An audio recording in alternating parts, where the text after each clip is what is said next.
प्रिय विद्यार्थियों, आज हम भूगोल विषय में बीए पार्ट फर्स्ट में पेपर सेकंड पर्यावरण भूगोल में लैंड पॉल्यूशन के बारे में पढ़ेंगे। भूमि प्रदूषण। जीवमंडल में प्राकृतिक रूप से सभी अवयव अपनी संतुलित दशा में क्रिया करते रहने पर उनकी पारिस्थितिकी दशाएं भी संतुलित रहती। इसी प्रकार जीवमंडल के मुख्य घटक के रूप में स्थलमंडल में स्थित भूमि अपनी प्राकृतिक दशाओं में पाई जाती है, लेकिन मानवीय हस्तक्षेप या प्राकृतिक प्रकोपों के परिणाम स्वरूप भूमि में बाहरी तत्वों का समावेश हो जाने से भूमि प्रदूषण उत्पन्न हो जाता है। इस प्रकार हम कह सकते हैं, भूमि के भौतिक, रासायनिक या जैविक गुणों में ऐसा कोई भी अवांछित परिवर्तन जिसका प्रभाव मनुष्य तथा अन्य जीवों पर पड़े या जिससे भूमि की प्राकृतिक गुणवत्ता तथा उपयोगिता नष्ट हो, भू प्रदूषण कहलाता है। भूमि प्रदूषण के स्रोतों की बात करें तो पहला है घरेलू अपशिष्ट। भूमि प्रदूषण को बढ़ावा देने में घरेलू अपशिष्ट की महत्वपूर्ण भूमिका रहती है। इसमें सूखा कचरा, प्रतिदिन घरेलू सफाई के दौरान निकलने वाली गंदगी, रसोई का गीला झूठन, गार्बेज आदि प्रमुख हैं।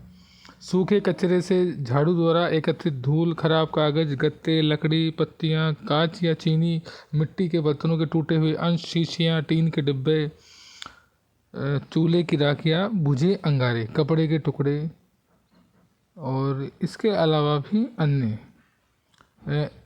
इन अपशिष्टों की मात्रा शादी, पार्टियों, समारोह तथा त्योहारों के अवसर पर बढ़ जाती है।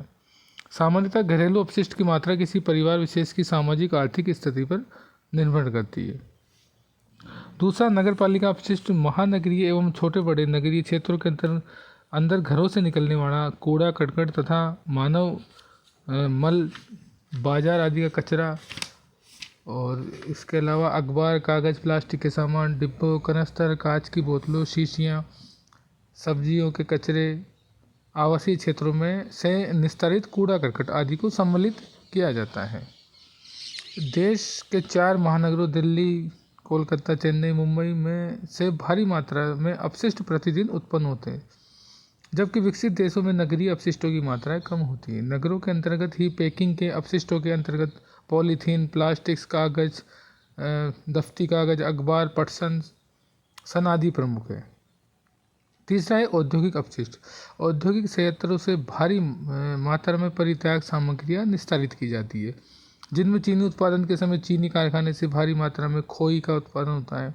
तापीय ऊर्जा संयंत्र से उत्पादित राख, तांबा एवं एल्यूमीनियम गलाने के कारखानों से निकली हानिकारक अपशिष्ट भी समस्यामूलक पदार्थ है।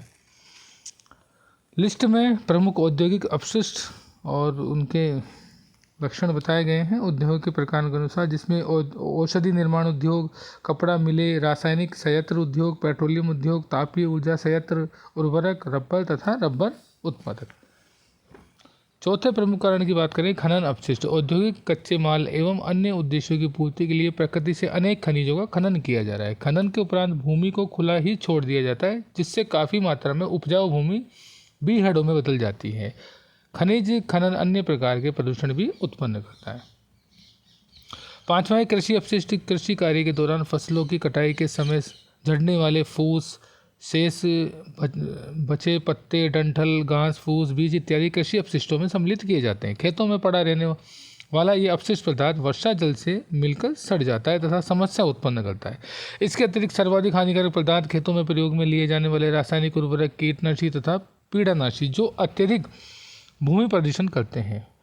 यद्यपि रासायनिक उर्वरक फसलों के लिए पोषक तत्व प्रदान करते हैं, किंतु इनका प्रयोग अधिक मात्रा में किया जाए तो इनके कारण मृदा की मौलिक भौतिक एवं रासायनिक गुणों में भारी परिवर्तन आ जाता है। छठा, अन्य स्रोतों में भूमि प्रदूषण के स्रोतों में प्राकृतिक रूप से हो रहे मृदा अपरदन, सूक्ष्म जीवों तथा अवांछित पौधों द्वारा भूमि के उर्वरता ह्रास, मानव ज्वालामुखी कारखानों की चिमनियां द्वारा उत्पन्न अम्ल वर्षा आदि को सम्मिलित करते हैं। भूमि प्रदूषण के दुष्प्रभाव की बात करें तो कूड़े करकट से स्वच्छ भूमि गंदगी के ढेरों से ढक जाती है तथा सर्वत्र इन ढेरों से सड़ने से दुर्गंध फैलती है। विभिन्न प्रकार के मच्छर, मक्खी, कीड़े मकोड़े आदि भी पनप जाते हैं और पेचिस, हैजा, आंत्रशोथ, आँखों के रोग, तपेदिक बीमारियां फैलने लगती है। दूसरा, भूमि प्रदूषण अन्य पर्यावरणीय प्रदूषकों को जन्म देता है। औद्योगिक अपशिष्ट विभिन्न जल स्रोतों से मिलकर उन्हें प्रदूषित कर मानव एवं अन्य जीव जंतुओं के उपयोग के अयोग्य बना देते हैं। इसी प्रकार समुद्रों में अपशिष्टों का डालना, इससे भी पारिस्थितिक तंत्र असंतुलित हो जाता है और प्रदूषकों की मात्रा बढ़ती है। कृषि में प्रयोग में लाए जाने वाले जीवनाशी रसायनों तथा उद्योग से निकलने वाले हानिकारक अपशिष्टों के कारण उत्पन्न भूमि प्रदूषण से भूमि उर्वरा शक्ति नष्ट होती है।